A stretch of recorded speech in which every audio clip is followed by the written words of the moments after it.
Hey everybody, welcome back to Big Hair Gaming. We're here with another video covering our favorite game, Last War.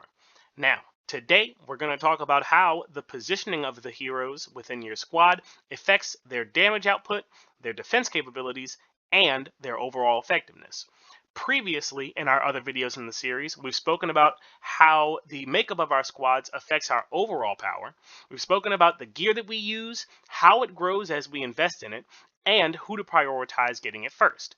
We've also spoken about the skills that our heroes have, what they do, and where to bring our focus. And if you want to check out any of those topics, feel free to check out the playlist that's available as well as the description. Now, let's get into it. So, what does this all mean? Basically, the placement of our heroes within our squad determines their attack priority against opponents, as well as our opponent's attack priority against them. Now, this mostly has to do with the auto attacks that our heroes do. Now, we've been on this screen before. We've spoken about how to upgrade our skills, and mostly in regards to what to prioritize. But when talking about the attack prioritization, it largely, and I'll actually say pretty much exclusively, has to do with the auto attacks here. So for Kim, she's going to attack one enemy, dealing energy damage of some amount to that target.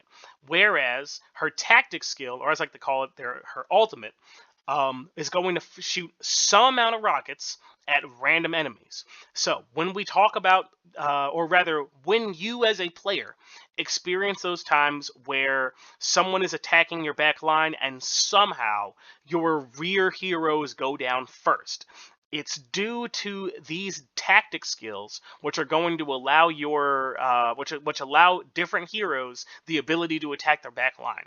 Now, for Kim, it shoots some amount of rockets at random enemies. If we look at somebody like D.Va, she similarly, her auto attack deals a damage to one enemy unit, dealing energy damage of some value. Her special attack, however, is going to deal damage to all enemy units and she's going to deal energy damage of some value. Different from Stetmann, who still has an auto attack that's going to attack one opponent, just like many of the other characters. He's going to deal energy damage as well. However, his tactic skill, or his ultimate, is going to shoot 3 electric balls at 3 random enemies, dealing some amount of damage. So, it's when those skills fire off that kind of introduce the additional dice rolls into combat. So when you're playing and you're in the honorable campaign, and you have a fight that you've lost, sometimes you just click attack again, and then sometimes you win. And it's due to these little dice rolls of your character's tactics skills going off that introduce that randomness. Sometimes, well, at least for Stetmann, he shoots 3 electric balls at 3 random enemies, presumably by the wording of this that they're always different enemies. However, for Kim's skill, she's shooting at each missile goes to a random enemy. So sometimes more of those missiles fall on the same adversary on the back line, and then that adversary goes down in the first missile strike. Sometimes they land on a different, or sometimes the missiles get separated and they land somewhat evenly, and then everybody survives that missile attack. So it's those elements of randomness that do it. However, what we're mostly concerned with is how we can manipulate things on average, which is going to have to do with the auto attack here.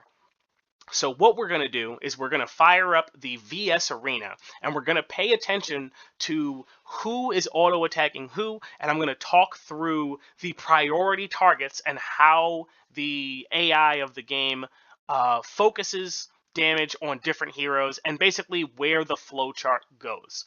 We're going to talk through it and we'll demonstrate what's going on there.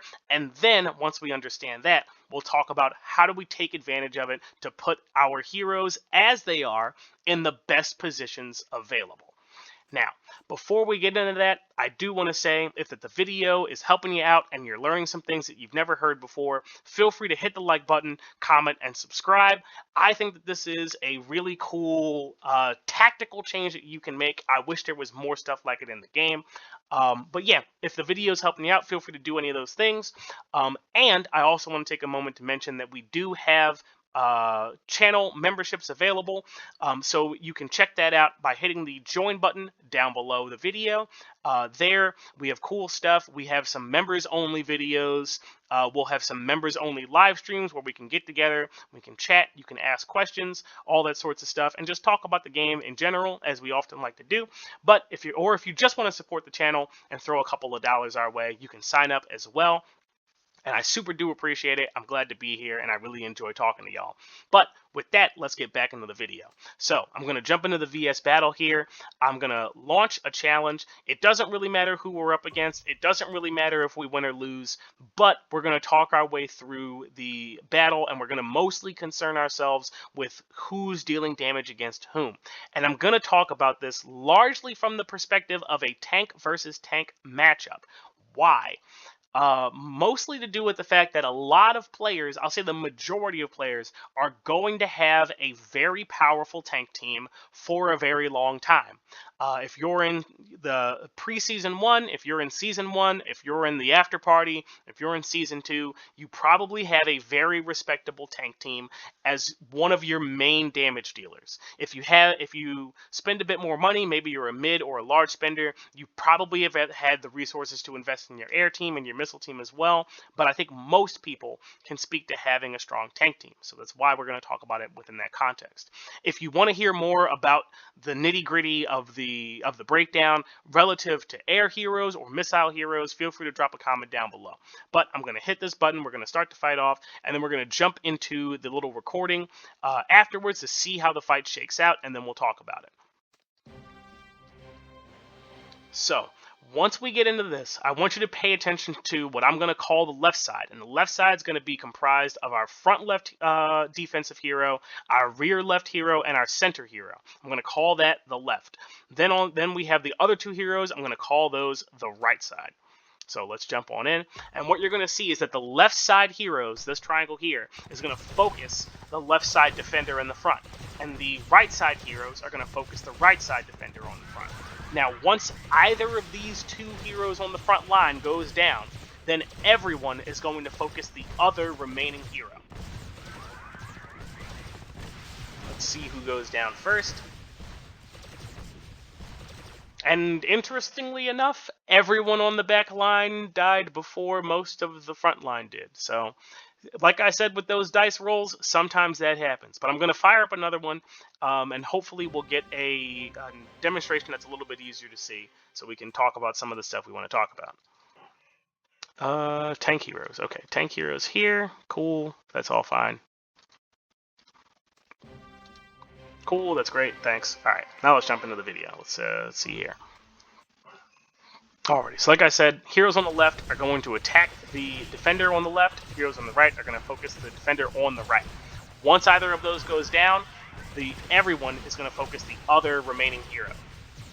So that's going to be Williams. You'll see everybody here is focusing him.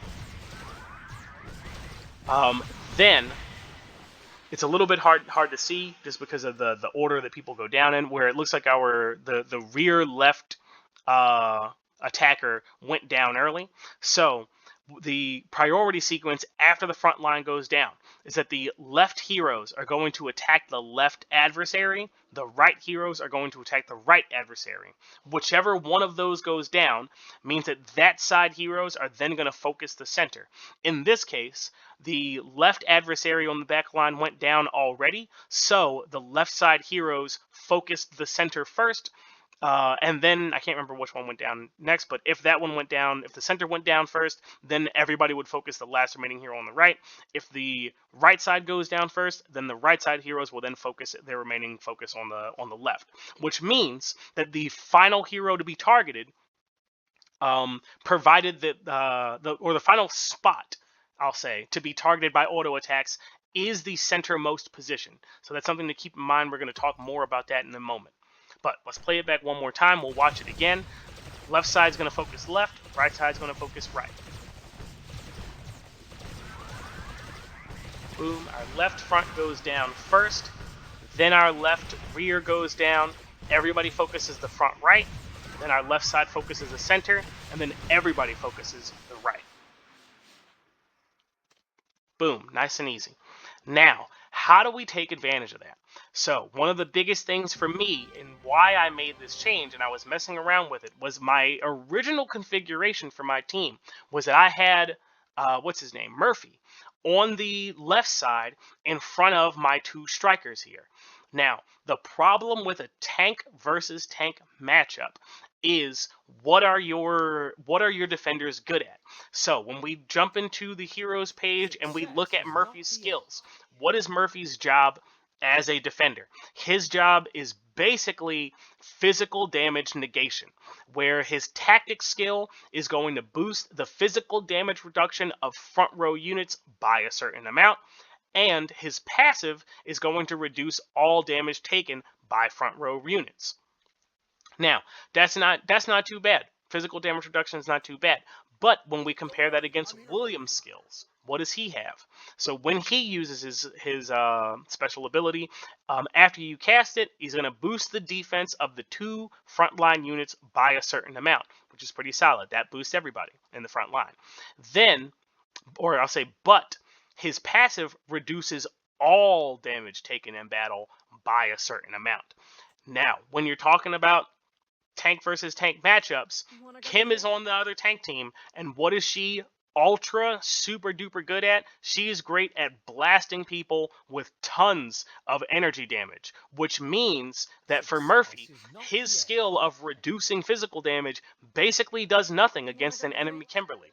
So when I had this configuration, him being in this leftmost slot means that he has two enemies on the back line who are going to target him first, and that means that there is a 2/3 chance of that enemy or of one of those enemies being Kimberly, who is just going to absolutely melt him the moment that she lays eyes on him. And that was my experience pretty much every time, is that every time I had a tank versus tank matchup, my Murphy would just get absolutely disintegrated almost immediately. Like the second Kim's ult goes off, by that time, if a couple missiles land on him, like he's gone, or just her regular basic attack is just dealing him considerable amounts of damage. But when I made the simple change to swap Murphy's position with Williams's position, now I am still playing a numbers game where, yeah, there's a chance that maybe my enemy's Kim is over here. But most people are going to put Kim in the center because they know either through intuition or maybe they were also paying attention, but they know that this is the last spot that to be targeted, and that Kim they tend to do more damage when Kim is in the middle, whether they've paid attention to that or not. But a lot of enemies or a lot of your adversaries is going to have Kim in the middle. So that means that she's going to target your left side. So if you put Williams on that side, then like he's going to reduce damage from all sources, which includes her. This also means that your Murphy lives longer. The sooner that Murphy dies means the sooner that everybody on your enemy team is attacking Williams, and then he's going to melt faster. So if you can, by keeping your Murphy from melting sooner, means that you can keep your Williams up longer as well.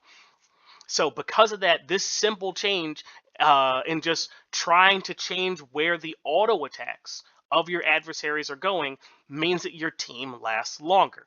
Now, like we said, there's still dice rolls that can happen. You can still have Kim roll really well, and maybe she just shoots every missile at the enemy Kim, and that happens to be you, and she gets melted, and you lose the match. You can't help that. But as far as the auto attacks, like if you do several more matches, then like you'll probably come out on top if you have particular configurations. Now, other ways that we can take advantage of this. Let's jump back into our VS battle, and we'll try and manipulate our team's positioning to put ourselves in a better position. So for this lineup, this is pretty much exactly where I expect Kim to be. She's already in the middle. I expect my enemies to usually have that configuration, but you can see that her front line, or their front line here, is the front line that I used to use. And essentially what happens is more or less the same thing. Now, I will speak to, like, there's obviously a power differential here where I'm about 1.5 million points over my adversary, but I want you to watch how quickly Murphy goes down when he's matched up against the enemy Kim. He just takes a tremendous amount extra of energy damage from my Kim being here.